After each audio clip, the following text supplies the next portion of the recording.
Chapter 14, page 37, 38, 39, and 40. Locks.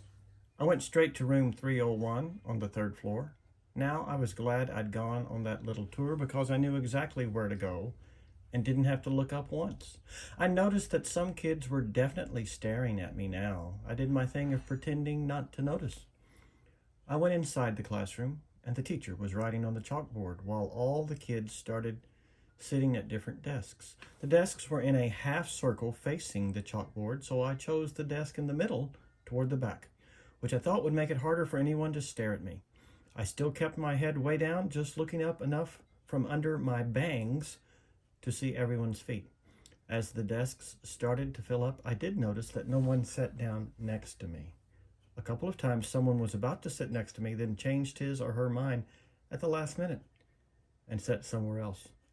"Hey, August," it was Charlotte, giving me her little wave as she sat down at a desk in the front of the class. Why anyone would ever choose to sit way up front in a class, I don't know. "Hey," I said, nodding hello. Then I noticed Julian was sitting a few seats away from her, talking to some other kids. I know he saw me, but he didn't say hello. Suddenly, someone was sitting down next to me. It was Jack Will. "Jack." "What's up?" he said, nodding at me. "Hey, Jack," I answered, waving my hand, which I immediately wished I hadn't done because it felt kind of uncool. "Okay, kids. Okay, everybody, settle down," said the teacher, now facing us. She had written her name, Ms. Petosa, on the chalkboard. "Everyone find a seat, please. Come in," she said to a couple of kids who had just walked into the room. "There's a seat there and right there." She hadn't noticed me yet. "Now, the first thing I want everyone to do is stop talking and..." She noticed me. "Put your backpacks down and quiet down." She had only hesitated for a millionth of a second, but I could tell the moment she saw me. Like I said, I'm used to it by now. "I'm going to take attendance and do the seating chart," she continued, sitting on the edge of her desk. Next to her were 3 neat rows of accordion folders. "When I call your name, come up and I'll hand you a folder with your name on it. It contains your class schedule and your combination lock, which you should not try to open until I tell you to. Your locker number is written on the class schedule. Be forewarned that some lockers are not right outside this class, but down the hall. And before anyone even thinks of asking, no, you cannot switch lockers and you can't switch locks. Then if there's time at the end of this period, we're all going to get to know each other a little better, okay?" "Okay." She picked up the clipboard on her desk and started reading out the names out loud. "Okay, so Julian Albans," she said, looking up. Julian raised his hand and said, "Here," at the same time. "Hi, Julian," she said, making a note in her seating chart. She picked up the very first folder and held it out toward him. "Come, pick it up," she said, kind of no nonsense. He got up and took it from her. "Zimia Chin?" She handed a folder to each kid as she read off the names.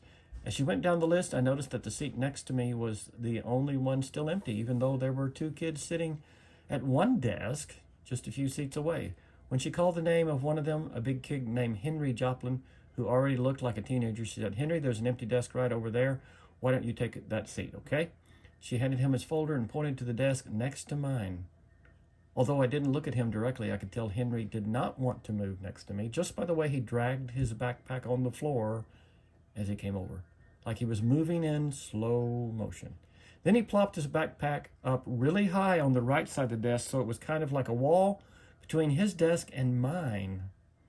"Maya Markowitz," Miss Petosa was saying. "Here," said a girl about 4 desks down from me.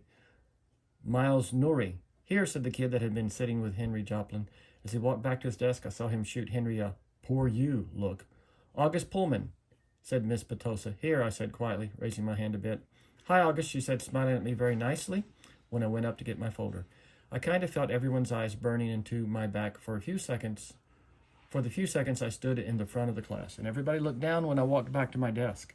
I resisted spinning the combination when I sat down, even though everyone else was doing it because she had specifically told us not to. I was already pretty good at opening locks anyway, because I've used them on my bike.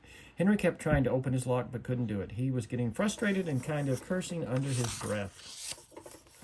Ms. Petosa called out the next few names. The last name was Jack Will. After she handed Jack his folder, she said, "Okay, so everybody write your combination down where somewhere safe that you won't forget, okay? But if you do forget, which happens at least 3.2 times per semester, Miss Garcia had a list of all the combination numbers. Now go ahead, take your locks out of your folders and spend a couple of minutes practicing how to open them.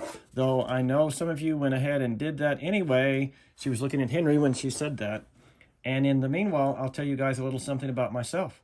And then you guys can tell me a little something about yourselves, and we'll get to know each other. Sound good? Oh, good.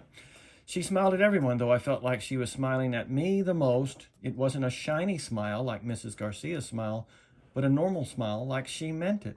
She looked very different from what I thought teachers were going to look like. I guess I thought she'd look like Miss Fowl from Jimmy Neutron, an old lady with a big bun on top of her head.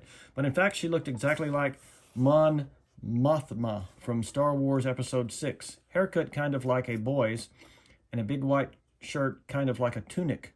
She turned around and started writing on the chalkboard. Henry still couldn't get his lock to open, and he was getting more and more frustrated every time someone else popped one open. He got really annoyed when I was able to pop mine on the first try. The funny thing is, if he hadn't put the backpack between us, I most definitely would have offered to help him.